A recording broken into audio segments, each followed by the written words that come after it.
On va prendre un premier texte. Alors, je ne t'ai pas donné les références, Gabi, parce qu'elles sont tellement courtes. Donc, tu auras le temps de les chercher, de les afficher, je pense. C'est Jérémie 32, 17, premièrement. Jérémie 32, 17 qui nous dit ceci. Je vais essayer de bien caler le micro, là. Ah Seigneur éternel, voici, tu as fait les cieux et la terre. Par ta grande puissance et par ton bras étendu. Rien n'est étonnant de ta part. Vous êtes d'accord avec ça? Amen. Jésus était surprenant dans bien des domaines. Je parle et je me restreins, non pas comme ce texte, mais si je me restreins ce soir à ce qui nous est dit de Jésus. Rien n'est étonnant de sa part. Mais vous comprendrez bien que, parce que tout n'a pas été écrit, c'est pas moi qui vais en faire la liste de tout ce qu'il a fait d'étonnant. C'est pas possible. Alors on va devoir, pendant les quelques minutes que nous avons à partager encore jusqu'à la fin de cette soirée ensemble, eh bien on va un peu comme cela glaner quelques expériences, quelques situations, eh bien pour nous rappeler, parce que pour nous ce sera un rappel, que rien n'est étonnant de sa part. Sous-entendu, implicitement, que rien n'est étonnant à ce qu'il s'intéresse à ta situation. Oui, mais moi, là, ma situation, elle est tellement compliquée. C'est pas pareil. C'est pas pareil. C'est plus difficile. C'est plus compliqué. Et tatati et tatata. Hein? Oui, c'est vrai, hein? Mais c'est la même chose. Rien ne sera étonnant de sa part, eh bien, dans les situations qui même durent et perdurent dans nos familles, parfois dans nos corps, dans l'Église, etc., etc. Ma question ou mes questions seront comment pourrait-il encore te surprendre aujourd'hui? Nous qui avons quelque peu de la connaissance, de l'expérience, on connaît des versets par cœur, des histoires par cœur. Te laisseras-tu encore surprendre aujourd'hui? Et même si j'ai bien sûr aucune prétention d'avoir choisi des textes particuliers, je crois pour autant qu'à travers de simples histoires, il peut nous parler. Amen. Faire en sorte qu'il y ait comme un début d'étonnement jusqu'à réaliser eh bien, ce qu'il promet dans nos corps, nos familles et toutes les situations pour lesquelles nous prions instamment encore cette semaine. Jésus est surprenant dans le domaine des miracles qu'il opère, qu'il a opérés et qu'il opère encore. Je veux qu'on s'en souvienne. Il est vivant. Amen. Donc s'il est vivant, de la même manière et même encore d'une manière plus puissante encore que quand il était sur la terre en tant qu'homme, eh bien, c'est une réalité pour nous.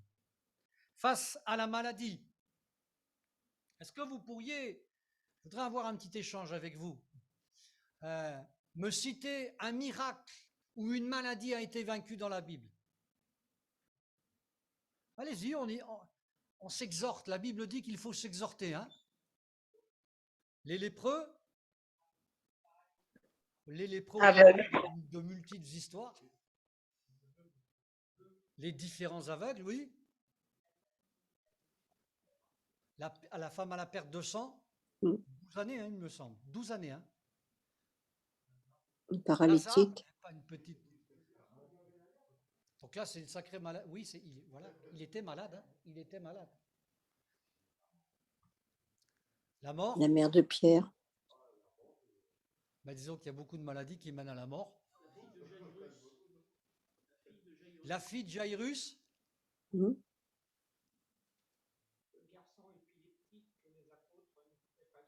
n'ont pas pu, oui, effectivement, ils se jetaient dans le feu, etc. À la piscine de Bethesda. Mm.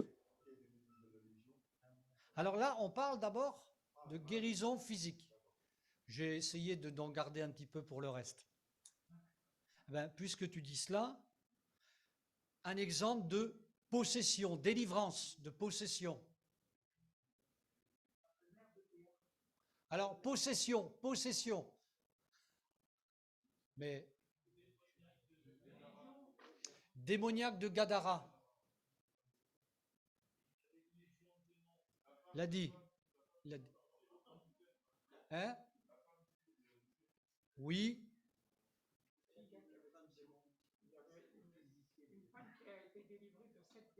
Oui. Marie de. Ah, ça fuse. Vous avez vu, là, on tourne les pages de la Bible. Hein.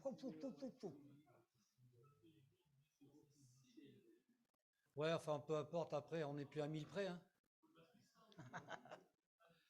C'est ça. Maintenant, un autre domaine, face à l'échec. Ça nous parle, l'échec. Hein. Une situation, c'est plus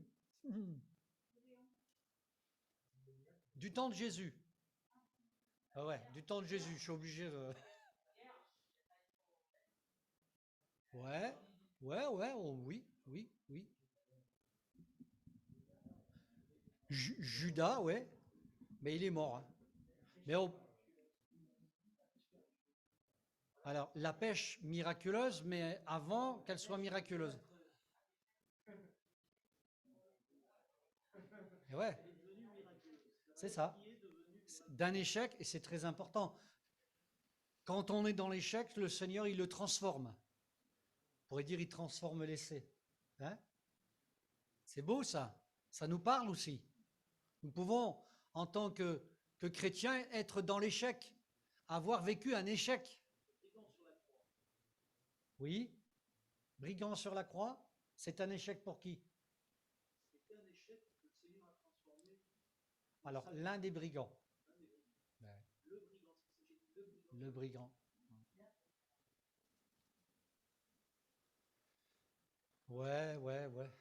Oui, mais c'est pas un échec quand même. Si ça aurait pu devenir un véritable échec, oui. Mais heureusement, et dans ce que tu veux dire, j'ai compris, Seigneur, il tend la main. Face à la faim, à la soif.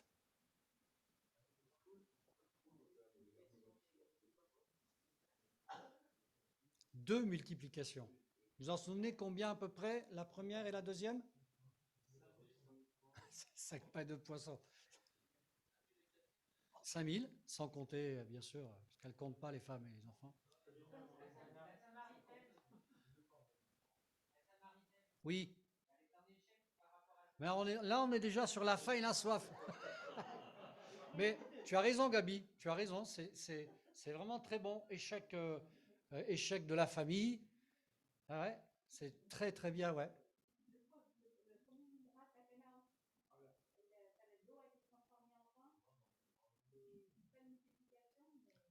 C'est une transformation, mais quand même, ils avaient soif.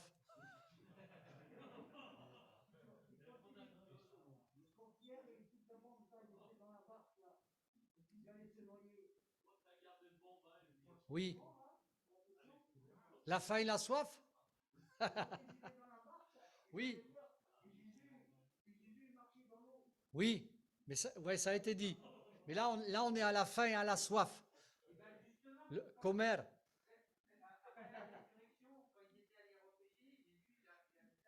Oui, il a fait le barbecue. Voilà. Gloire à Dieu hein, pour tous ces exemples. Hein.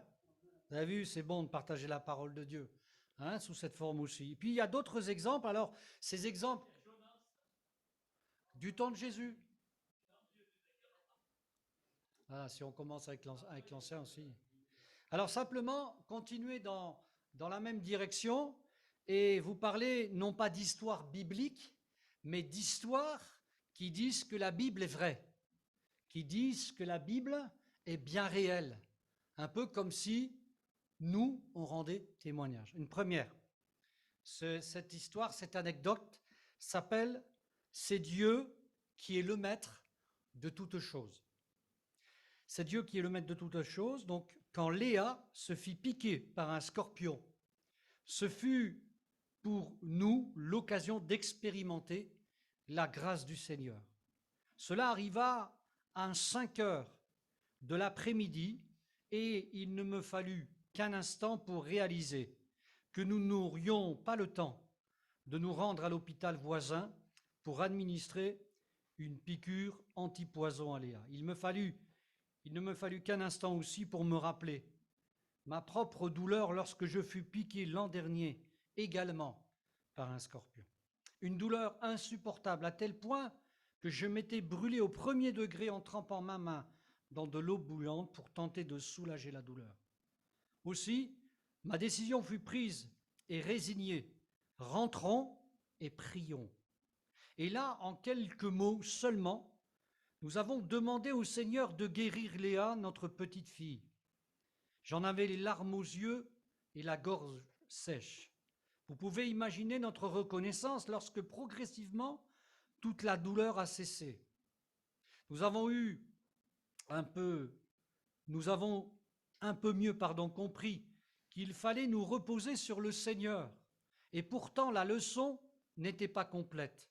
Le soir même, je me persuadais que tout était de ma faute, que j'avais laissé dans la cour un tas de bazar où les scorpions aiment bien se cacher et où les enfants aiment bien jouer. Alors, je décidai de tout nettoyer. Je finis très tard et fatigué, sans avoir rien trouvé. Le lendemain matin, au réveil, Phyllis trouvait donc un scorpion pris au piège dans une casserole, laissée ouverte sur le réchaud.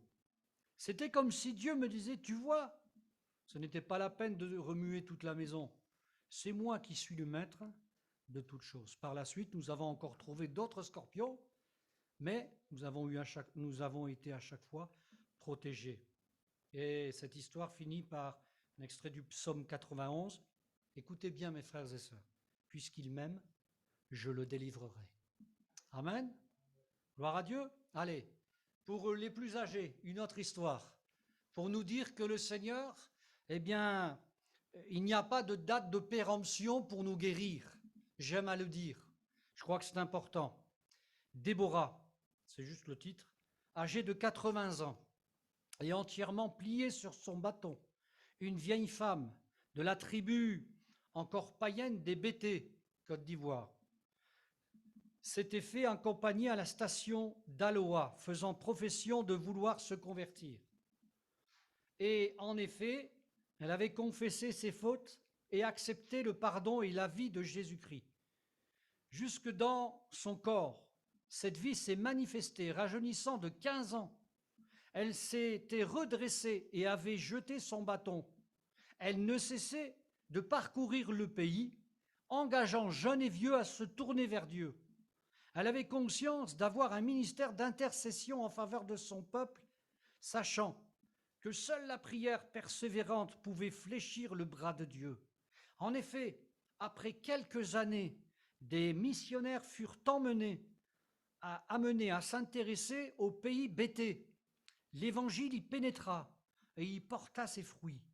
Déborah, c'est le nom qu'elle reçut pour son baptême en souvenir de la prophétesse d'Israël, a maintenant plus de 100 ans et elle a repris sa canne, mais elle est toujours la première pour la prière du matin et continue à intercéder. Je cherche parmi eux un homme, en l'occurrence là c'est une femme, qui élève un mur, qui se tienne à la brèche devant moi en faveur de ce pays. Ézéchiel 22, 23, 31. Jésus est surprenant par ses paroles. Des hommes ont dit un jour, jamais homme n'a parlé comme cet homme, en parlant de Jésus. C'est dans Jean chapitre 7, verset 46. C'est les huissiers qui répondirent, jamais homme, des huissiers quand même, jamais homme n'a parlé comme cet homme. Je crois que nous avons évoqué quelques miracles parmi des milliers certainement et des milliers que Jésus a accompli tellement ils sont nombreux, la Bible nous dit eh bien, qu'ils ne sont pas tous écrits. Mais je crois qu'il nous faut aussi considérer la parole de Dieu avant tout, par lequel le miracle arrive. Il n'y a pas de miracle sans la parole prêchée. Voici les signes qui accompagneront ceux qui auront cru à la prédication de l'Évangile. Et vous savez très bien ce que la Bible dit, et Jésus le dira aussi, que certains de la foule ne sont venus que pour les miracles. Et Dieu, dans sa grâce, les a bénis, mais n'ont pas, demeuré dans sa parole. Je crois que du début à la fin, la parole de Dieu est présente. Jésus était la parole, nous le savons, faite chair. Et quand nous prêchons l'Évangile, quand nous nous exhortons comme ce soir par des psaumes, des cantiques, des hymnes, nous devons nous attendre à la réponse de Dieu. Pourquoi? Parce que c'est la parole de Dieu. Alléluia! Ne nous laissons pas ployer sous tout un tas de mauvaises nouvelles. Et je ne renie pas notre quotidien, j'en suis moi-même concerné. Mais je crois que le Seigneur veut exhorter ce peuple dans ces temps de crise à vivre l'extraordinaire, à croire l'extraordinaire. Il faut croire avant de voir. Hein? Amen. Croire Jésus, croire Dieu sur parole. Des paroles étonnantes. Jésus a déstabilisé son auditoire. Il a déstabilisé, bouleversé la société, ce que d'ailleurs l'Église ensuite fera de même. Par exemple, ils se sont entendus dire de la bouche de Jésus dans Luc chapitre 6, verset 27, 35, « Aimez vos ennemis ». C'était une révolution. D'ailleurs, je pense que c'est encore aujourd'hui une révolution. Hein. Si on devait le dire à une nation que vous connaissez, aimez vos ennemis en pleine Ukraine. Bon, comment ça serait perçu? Mais ce sont les paroles de Jésus, les paroles de grâce, les paroles qui vraiment ouvrent des portes insoupçonnées, qui déstabilisent le plus grand des tyrans. Une autre parole, priez pour ceux qui vous maltraitent. Matthieu chapitre 5, verset 44. Est-ce que ces paroles encore nous font du bien? Est-ce que ces paroles, nous y croyons lorsque on va travailler parfois pour un patron qui n'est pas des plus honnêtes?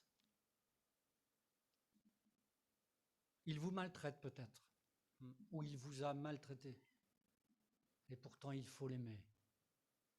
De cet amour que nous avons nous-mêmes reçu, parce qu'il ne s'agit pas d'inventer un amour, une posture, vous savez, plus ou moins conventionnelle pour arrondir les angles, hein, c'est pas ça.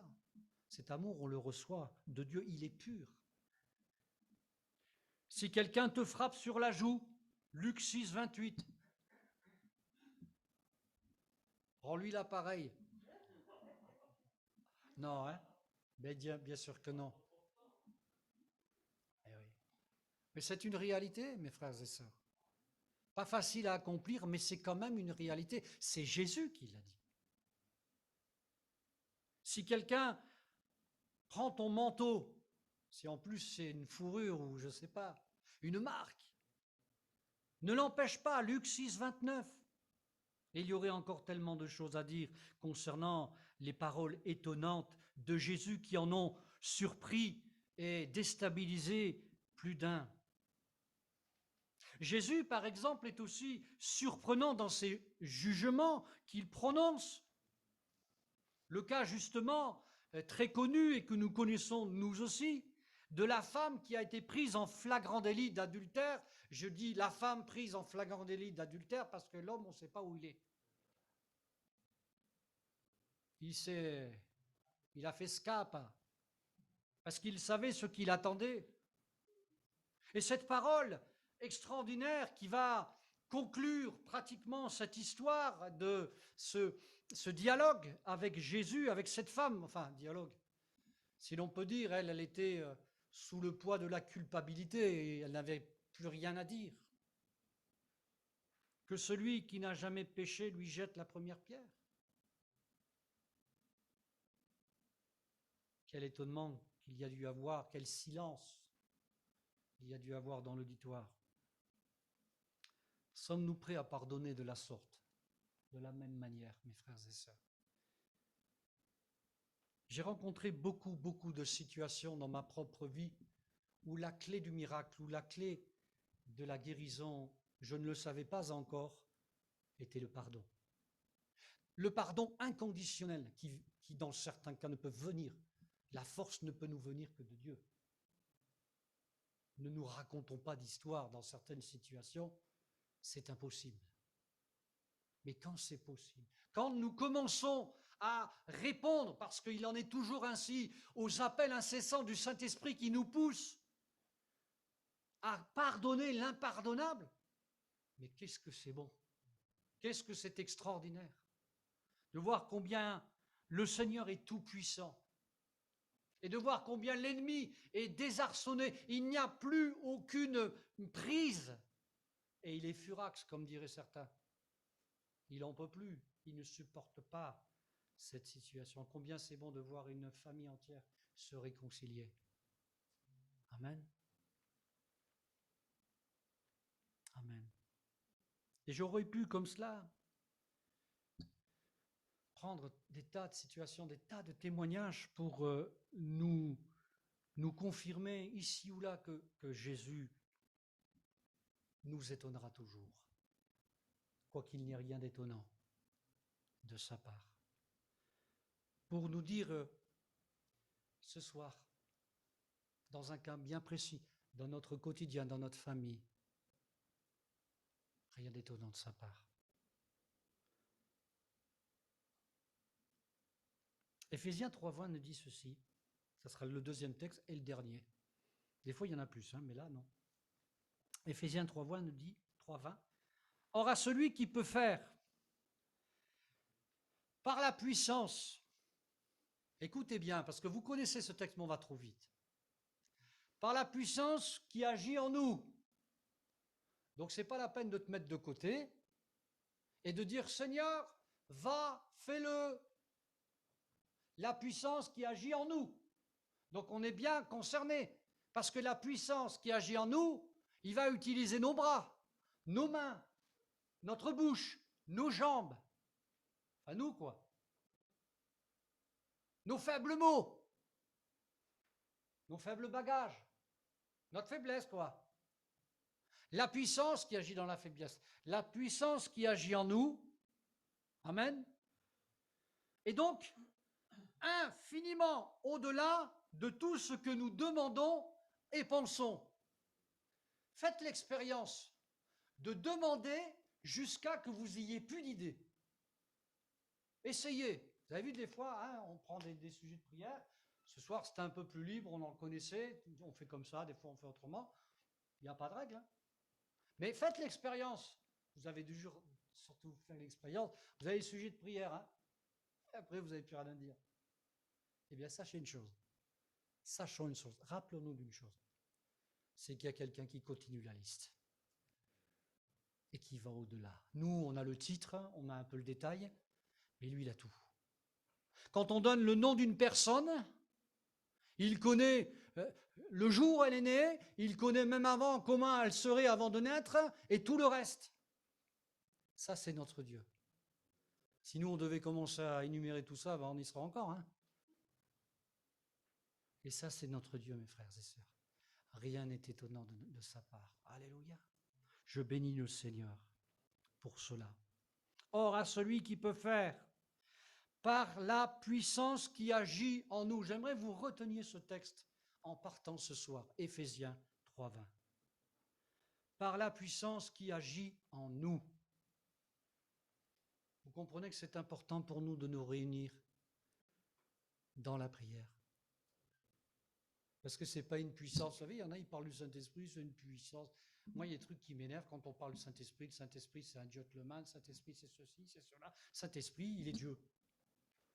On ne va pas essayer de le décrire plus que ce qu'il est décrit dans la parole de Dieu.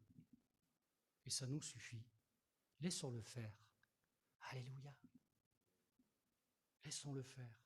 Par contre, laissons-le faire en nous. Amen. Et c'est important, la prière de Robert tout à l'heure, mais qui est la nôtre aussi, selon des soupirs aussi, que nous vivions la puissance du Saint-Esprit, la puissance qui agit en nous. Alors maintenant, vous allez arrêter de dire que c'est les pasteurs seulement qui sont remplis, parce que des fois, les pasteurs, ils ne sont pas remplis. Eh oui. Le Seigneur a répandu son esprit, il désire répandre son esprit sur toute chair, et pas pour que nous puissions briller comme des lampes, des lampadaires, hein, et pour que nous puissions être les témoins de sa puissance au travers de nous. Amen. Il aurait pu, nous le savons, s'en passer. Ça a été le cas dans l'Ancien Testament, ce n'était que sur quelques hommes seulement, sur une nation qui était destinée à cela. Mais depuis l'accomplissement de la prophétie de Joël 2, 28, c'est sur toute chair. Amen.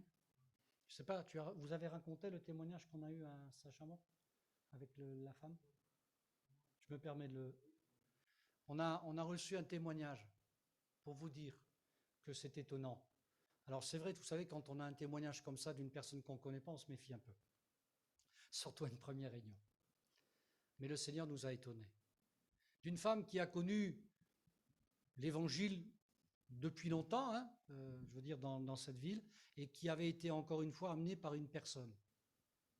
Et cette femme, elle a une vision, nous disait-elle. Alors des fois, on fait attention, les visions. Mais cette vision était authentique. Elle a eu une vision comme quoi, eh bien, la mamie qu'elle gardait allait partir avec Dieu, mais son fils était malade, du Covid, et condamné, complet. Les médecins disaient que c'était terminé. Diabète, tout le reste. Et elle a une vision comme quoi son fils allait être guéri. Vous savez, quand vous avez une vision, c'est bien, hein, mais c'est mieux quand c'est après qu'elle se soit accomplie. Vous êtes soulagé là. Eh bien, son fils a été guéri le même jour que la mamie est partie. Il a non seulement été guéri et sauvé du Covid, mais guéri du diabète. Gloire à Dieu, on a bien fait de la faire témoigner. Hein. Amen. Je crois que c'est important de vraiment ne pas nous lasser en nous disant parfois, comme l'ennemi voudrait nous le dire, nous le susurre, et nous fait regarder l'Église pas du meilleur regard, comme je l'ai entendu parfois à Vienne aussi ou ailleurs. Il n'y a pas de miracle, il n'y a pas de ceci, il n'y a pas de ça. Et puis on reste là, on se décourage. Ce n'est pas le langage du chrétien. Amen. Je crois que si nous aimons, et je crois qu'à Vienne, à Givors, il y a une chose qu'il faut dire, c'est que nous aimons la parole de Dieu. C'est une évidence. Alors si nous aimons la parole de Dieu, si nous aimons plaire à Dieu, en accomplissant la parole de Dieu, nous verrons la parole s'accomplir. C'est la suite logique. Amen. Voilà quelques paroles que je voulais vous parler. Et puis, il y avait un autre témoignage, mais dans les notes, je vous l'enverrai. C'est trop long. Il y avait un autre témoignage qu'on a entendu. Alors, je ne sais pas si quelques-uns vous avez suivi justement les obsèques du pasteur Sylvain Léan, mais il y a eu un témoignage, si je me souviens bien, qui a été donné par notre frère Lolo. Il y a eu plusieurs intervenants, vous pensez bien, un pasteur connu comme ça.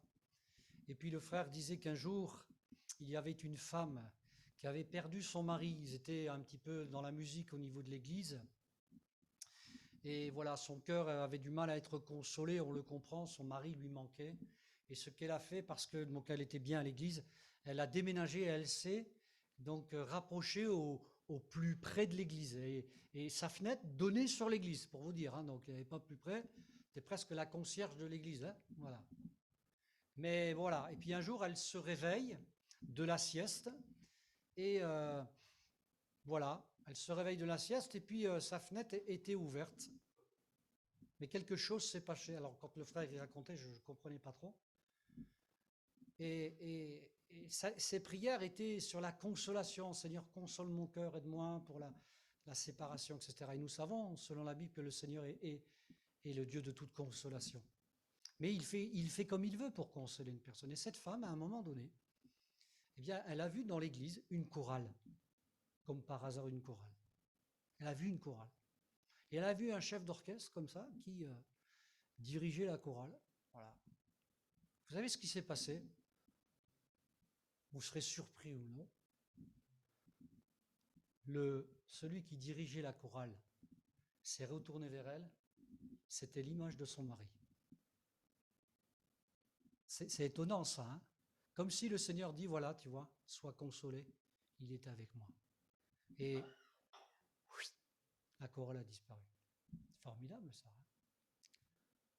C'est étonnant, Dieu fait ce qu'il veut, on le croit ou pas, mais cette femme a été consolée d'une manière extraordinaire. Et je crois que nous devons nous attendre, non pas pour, chercher l'extraordinaire, pour avoir de l'extraordinaire et amuser la galerie, mais notre Dieu, il est le Dieu de l'extraordinaire. Amen. Et quand nous sommes comme cela en haleine, lorsque nous lisons la parole de Dieu, lorsque nous prions ensemble, nous sommes comme gardés en haleine et nous nous attendons toujours à chaque moment, à chaque instant, eh bien, de la présence de Dieu.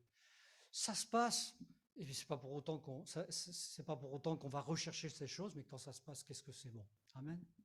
Alors je voudrais vous inviter à prier. Voilà, la pensée de Siméon disait en quelque sorte, en quelques lignes, ceci. Voilà que le Seigneur, il garde son peuple. Voilà, qu'il comprend que nous devons parler de lui, etc. Mais que parfois, ça pourrait rejoindre un petit peu parfois les échecs, que parfois, bien ceux à qui nous parlons, eh bien n'acceptent pas la parole de Dieu. Voilà, ça peut être une situation d'échec et de découragement. Mais notre rôle, mes frères et sœurs, c'est de glorifier le Seigneur, qu'on accepte ou pas le message. Amen. Gloire à Dieu. Alors on va prier. Merci Seigneur pour ta grâce, d'avoir partagé ta parole très simplement et ces quelques témoignages, Seigneur. Il y en aurait tellement, tellement. À ta gloire, nous les gardons pour la prochaine fois ou pour ceux qui viendront au milieu de nous. Seigneur, merci parce que nous-mêmes, nous sommes un témoignage parmi tant d'autres de ce que tu nous as fait grâce, de ce que tu nous as donné la connaissance de ton nom, la connaissance de ta personne que nous découvrons chaque jour. Seigneur, ce que nous désirons, c'est vrai, c'est de te rester fidèle tellement tu es bon. Pourquoi te quitter? Tellement tu es bien intentionné, tellement, eh bien, tu t'occupes, même encore aujourd'hui, de nous préparer une place. Nous n'avons qu'à attendre, Seigneur. C'est vrai, parfois dans la difficulté, c'est vrai, parfois dans la douleur, mais jamais, au grand jamais, je ne croirais que tu n'abandonnes aucun d'entre nous. Seigneur, merci. Merci de nous faire repartir ce soir, eh bien, avec un encouragement, avec un renouvellement, Seigneur Jésus. Pourquoi pas ce soir encore baptisé du Saint-Esprit? Ou pourquoi pas ce soir répandre, Seigneur, tes visions et tes songes. Seigneur Jésus, accorde-nous aussi ta clairvoyance lorsque nous ouvrirons ta parole. Et pour certains qui n'ont pas la force de lire ta parole, qui n'ont même pas l'envie parfois, tu leur donnes, Seigneur, et tu leur donnes cela en abondance. Sois béni, Seigneur.